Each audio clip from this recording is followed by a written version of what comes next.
Reserve, it looks like the new chairman is going to be a gentleman Warsh. Now, when you go and you listen to some of the things that is being talked about as far as the feelings and beliefs and styles of this new Fed chairman, it would lead you to believe that he is very much on the side of cryptocurrencies, like he is a Bitcoin type of enthusiast.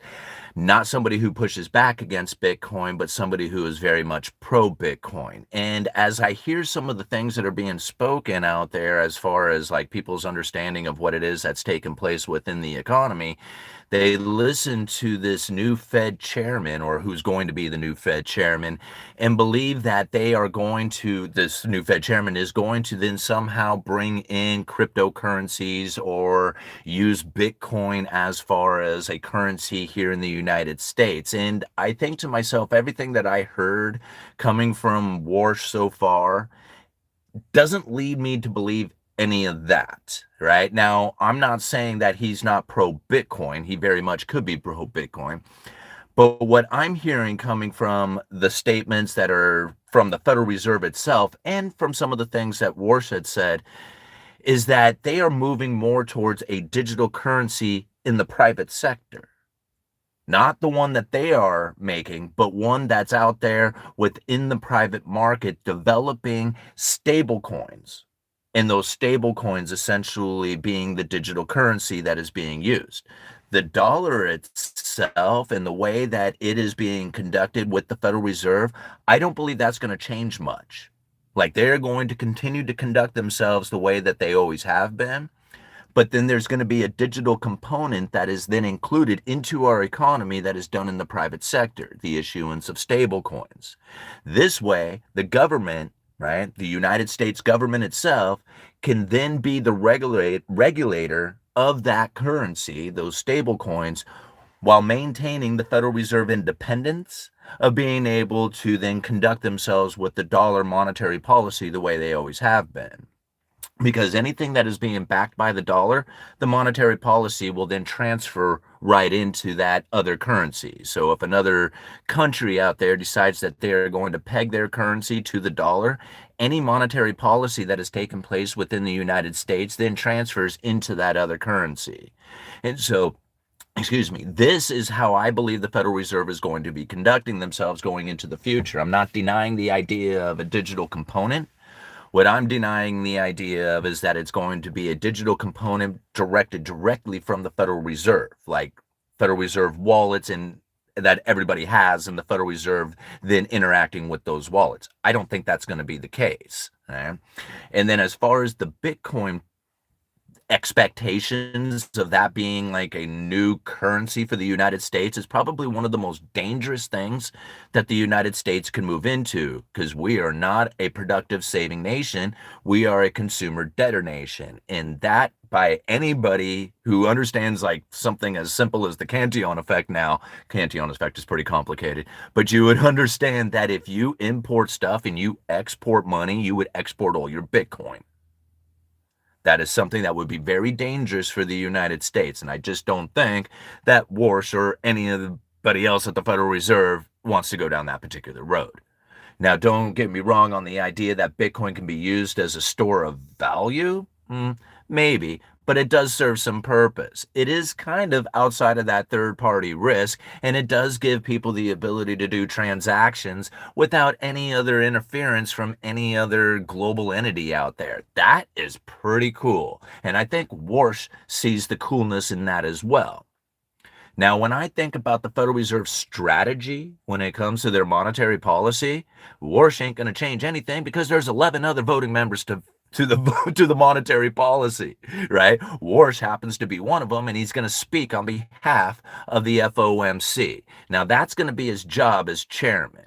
Now, that's coming in May, possibly, right? Now, that's what it's due. Chairman Jerome Powell is, he's out in May, and the new chairman, Warsh, he's going to be put in place.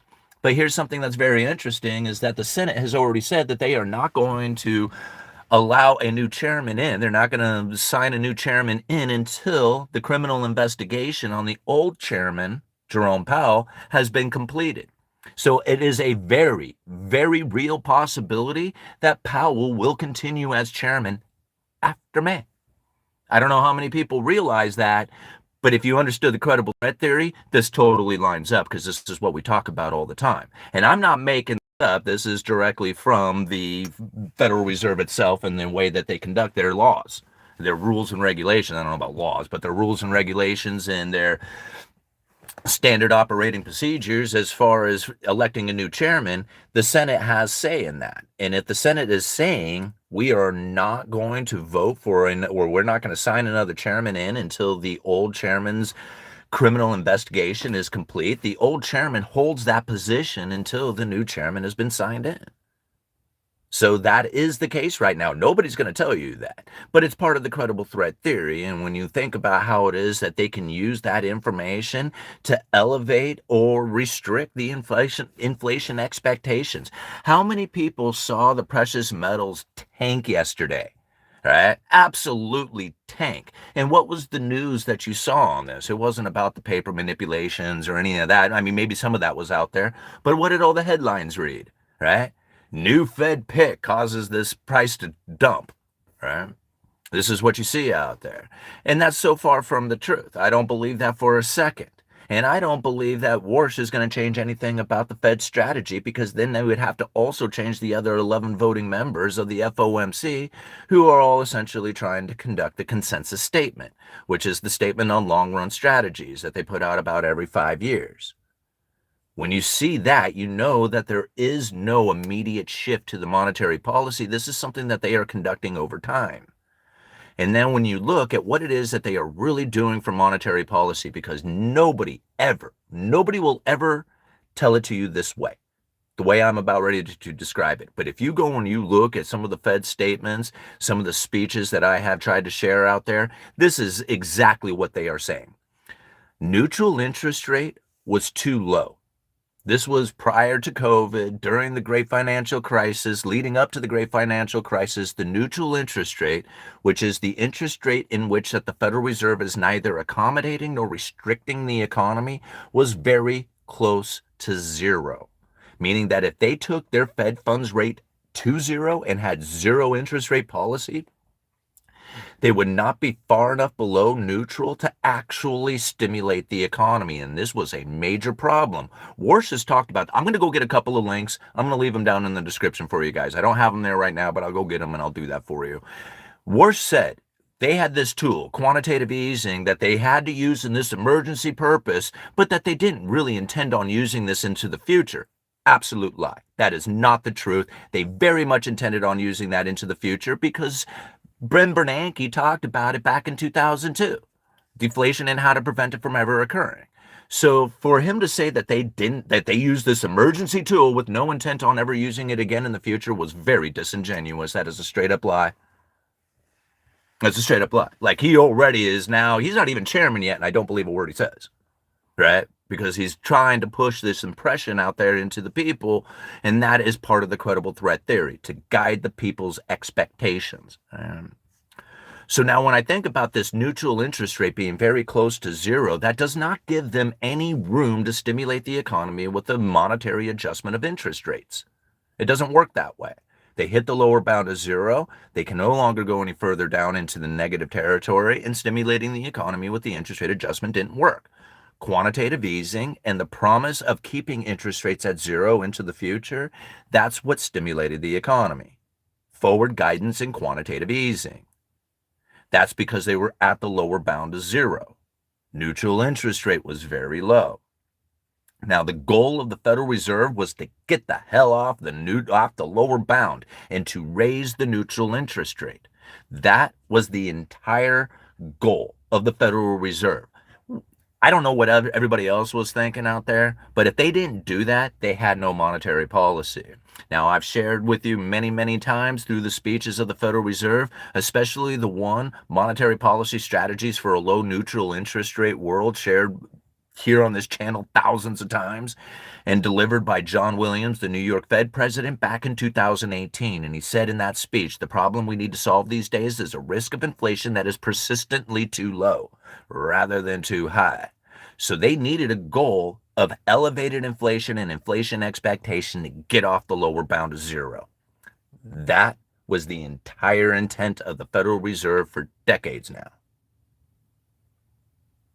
This isn't something that they're making snap judgments on. This is something that they planned to do, stated within their own words throughout the documents that I have tried to share and deliver to you.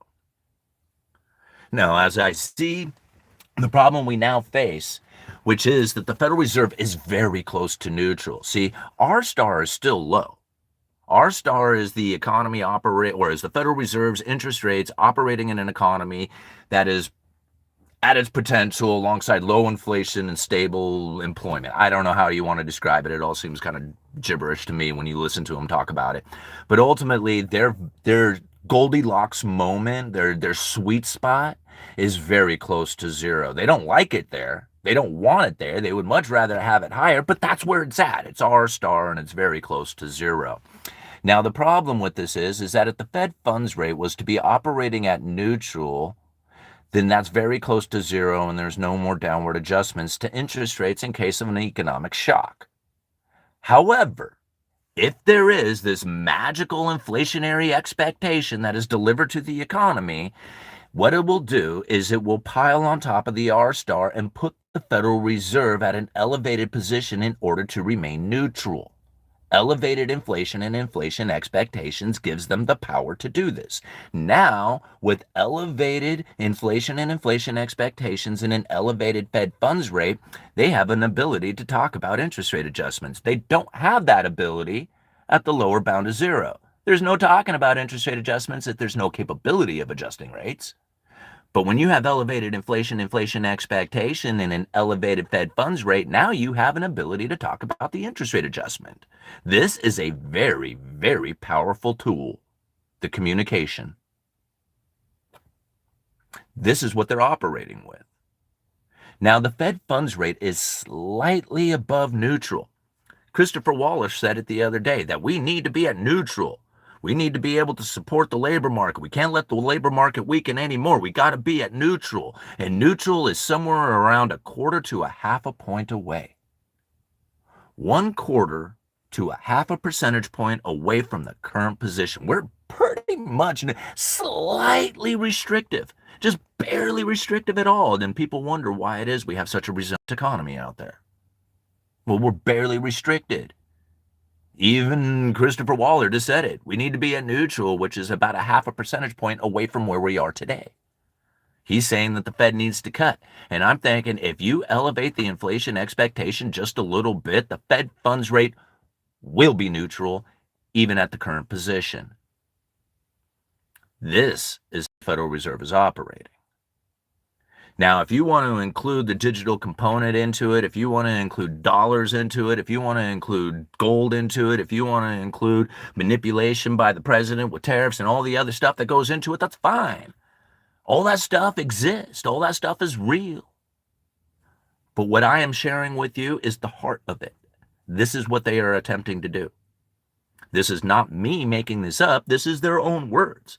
This is stuff that I have shared many times on this channel over the years and have put together inside of a course for you to go and check out and review yourself. There's a link down in the description for it. Very few people are going to be able to see it this way. And because they don't see it this way, they're going to end up finding something out there to blame it on. They're going to find something out there to give it reason and excuses for the position that they are going to have to take. And then they're going to look at it and then blame somebody for if it doesn't work out. Right? They're going to say, oh, well, they screwed it up. They manipulated. Nobody would ever saw this. And then they never really thought about what it was that the Federal Reserve was attempting to do because they just didn't know. And because this isn't delivered on the mainstream media and it's never delivered out there on any other YouTube channel because they simply just didn't do the research like I did. And I'm not saying they don't do research. They just didn't do it from a working class point of view, trying to figure out what it is that they needed to do from this position. And this is what I found. Like, I don't know if it can help them, but I know it's going to help the working class. Like, I'm sure it could help them, but I know if you as an individual person who is trying to figure out how it is that you can make your day job make it in this economy, then you have to understand 4 economic forces and you have to understand the credible threat theory. With those, you will understand and make the appropriate decisions. You will just lead yourself into the right direction. Okay? Everybody else is going to guide you into misunderstandings. And that's what I see happening every day. Even Warsh is delivering misunderstandings. We didn't intend on using this tool ever again. Talking about quantitative easing, what a disingenuous statement. That's absolute horse crap, right? I mean, maybe he didn't think that, but Ben Bernanke did years earlier. I mean, like stated in his own words that they were intending on using this, and they got other tools that they plan on using into the future that has to do with quantitative easing and buying of government bonds that don't have anything to do with the United States. Think about that. Ben Bernanke talked about that before Warsh was even, I think, at the Fed. I think he joined the Fed in 2006. Ben Bernanke gave that speech in 2002. Deflation and how to prevent it from ever occurring here in the United States. They were scared. They're scared of deflation. They love inflation. Love the inflation. Love it. Have no problems with inflation. Alrighty, guys. I'm going to give it like another 15 minutes, and then I got a class I need to go to. Liquidity in the market is low. No one wants to invest or hesitate to make repositions. Copper down close to 5% Friday. Not as bad as the drop at silver. Yeah. I would never pay a dime for this course. Thank you for all your free lives, Yui. Yeah, well, Katie, I understand why you wouldn't want to pay for it, and I understand why you wouldn't want to support the uneducated economist, and I understand why you wouldn't want to really refine the understanding of the credible threat theory if you've already gotten it. If you got it, good. Go use it. I don't know why you would be here. But if you're really wanting to understand and advance it further and then take that understanding to the highest level possible, then you would join the course, because that's where we're having the conversation about it. You wouldn't believe the information that they're sharing. The credible threat theory is now expanded into many minds out there who are sharing their information over on the community portion of that course, right? Over at the school. And it's incredible what they're coming up with. And I mean, I'm just loving it, because now I don't even have to go in search of it. It's now coming to me. And I mean, it's good stuff too. It's like I'm taking these things and I'm like breaking them down and highlighting the spots and putting it back out there for people to read. We're learning about treasury bonds in a way that people never will know. They'll never see it this way. This is stuff that's coming directly from the Treasury, and it is explaining a lot of the current position that we now hold, especially when it comes to the foreign holdings of U.S. Treasury debt. I mean, if you go out there and you look right now, you're going to find so many articles about people telling you that they're getting, like the world is getting out of U.S. Treasury. It's how many articles? Raise your hand if you've heard that, right? Everybody's heard this. This is the common thing that you're finding out there right now. Go and do yourself a favor, right? Go and Google this. Foreign holdings of federal government debt, of U.S. federal government debt, right? And then type in the words FRED after that, F-R-E-D. That stands for Federal Reserve Economic Data, all right? You type that in there, what are you going to see? Foreign holdings of U.S. Treasury debt now are higher than they have ever been. It's the highest level it has ever been. There is more holdings of U.S. Treasury debt today than at any time in history. Nobody explains it that way. What they say is that the holdings of U.S. Treasury debt is now at the least amount that it has ever been, or at least the least amount it's been in 10 years. What they are describing is the portion of the debt that they hold. They hold a 30% portion of it when they used to hold a lot more. It's not that they hold less debt in dollars. They just hold less debt in the proportion of the amount of debt that exists out there. That is a huge difference. That is a huge difference to think about. It's not them getting out. It's just them not taking on as much as exists out there. So of the pool of treasuries that exists, that has grown, their portion of it is smaller, but the amount that they have is bigger than it's ever been.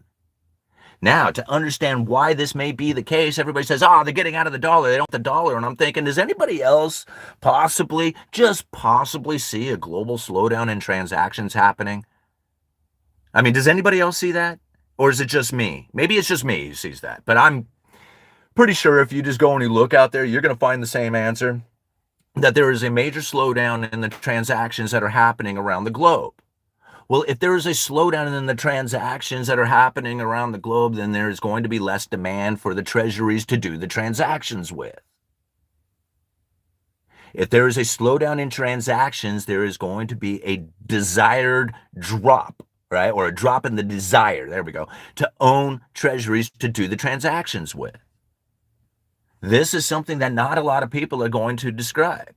And then on top of that, if you are having issues with the transactions and being able to acquire the dollars you need to pay your dollar denominated debt, what's the fastest way to get into dollars? By selling treasuries. So when you see the reports of people getting out of treasuries, I don't think they're getting out of treasuries as much as they're trying to get the dollars to pay their debts, dollar denominated debts. This is the type of stuff that we discuss. Everybody else is going to be like, they want to share information that shocks the hell out of you so they can sell their stuff. That's what they're doing. Very few people out there are actually trying to break down to the heart of the matter in such a way that they can then internalize the information to share with the people in a more impactful way. Instead, they want to get views. They want to sell the newspaper. They want to sell whatever it is that they got going on. Right?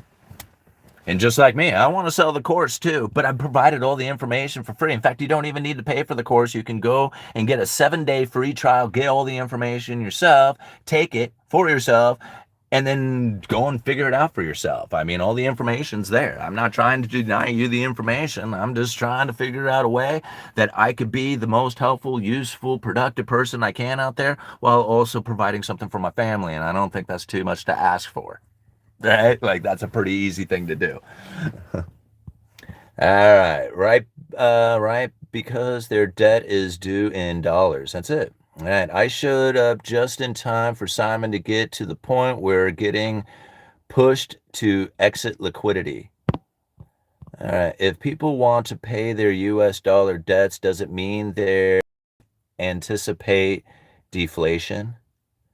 If they want to pay their US dollar debt, I don't want to pay my debt. Do you want to pay your debt? Like, do you want to pay your debt? Like, is that something like you want to do? Like, I want to pay, so I want to get it paid off so I can be done with it, but I don't want to pay it. I'm forced to. If I don't pay it, they're going to take it from me, just like everybody else. Like, they may not want to pay their dollar-denominated debts either, but they're forced to. If they don't do it, then they're going to lose the possession or the collateral or whatever it is that they had out there. All right? Nobody wants to pay their debt. That's why gold is important. Gold is important for the individual. It gets you outside of that third-party risk. But the idea of returning back to a gold standard is probably one of the most dangerous things that a nation like ours can go through, the United States anyway. We are not a productive nation. We are a consumer debtor nation. And whether it's gold or Bitcoin or any other limited currency out there where there's only a certain amount of it, you are going to import stuff and export that currency or that money, and you are going to end up broke. No power, no oil pumped. All right. The chat is always on point. That's what Simon attracts. Yes, thank you very much, All-Nighter. And I really do feel like we have the best discussion group here on the internet when it comes to understanding economics from a working class point of view for you to give the best option for yourself and your future and your family, right? Most people out there are not sharing information from this level. They're looking down. We look up. And there's a very big difference inside of that. And when I think about what it is that the individual can do, it's not like you don't have options, right? Like, being able to make it today is probably easier than it has ever been. The problem that we face today is that if you don't attempt to make it today, then you're probably going to face the worst consequences that you could ever have faced in the past. Meaning that you're going to be on the bottom side of the wedge so far down that it's going to be almost impossible to make it up to the other side. But considering that we are in a condition in which that the economy is experiencing massive amounts of luxury, most people probably won't even really complain that much about it. They just won't see how bad the inequality really is. Unfortunately, right, we here at the Uneducated Economist understand what it is that's going down, and it's the move into luxurious experiences, and people hate it when I talk about that because everybody wants luxuries, and it's the luxuries itself that is separating the rich from the poor. Man, I am rambling on. What time is it? All right, I got like another 5 minutes here, and then I got to go. All right, I guess who would be better word to use? That's who Simon attracts. Hey, Simon, was the drop in silver orchestrated somehow by someone? No, but I mean, do you remember how long it sat in the 70s? I mean, it was there for like minutes. I don't even know. Like, I don't even remember really silver being in the 70s. It shot past it so fast. When you see such a dramatic rise, do you not think that just possibly there might be some profit taken, some sell off? People who have been sitting in silver for a very long time, finally taking their position, seeing it run up over 100 and pulling the trigger and dumping. Like, when you see such a dramatic rise, would you not expect at least some sort of pullback and at least a dramatic pullback on a dramatic rise? I mean, this is pretty characteristic of silver to be volatile for one, right? And like silver is like one of the most volatile commodities out there, next to Bitcoin or something. And not, maybe not as much as Bitcoin, but you guys get mad. Comparatively to gold, it's like they call it like silver's gold's evil little cousin, right? And they don't call it the devil's metal for nothing. It is incredibly volatile. It jumps all over the place. And when you think about what it is that's happening here over the last couple of months, and what it is that's happening at the Fed and and to me, the unreasonable attention to the chairman itself, like I believe all that combination has really just caused the fear, uncertainty, and doubt to really run rampant. And with that, you'll have some pretty volatile markets, I'm sure. If people were very assured, if they were very certain, if they were not cautious, then you wouldn't see volatility. It would be very stable. Right? All right. BTC relative to silver is much less volatile. Yeah, I mean, I guess. Yeah. Also, you're not correct. The U.S. isn't responsible for most of the U.S. denominated debt out there.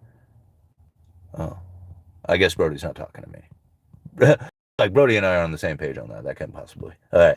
I told you guys to sell your silver and buy Bitcoin now. Just want you to buy Bitcoin.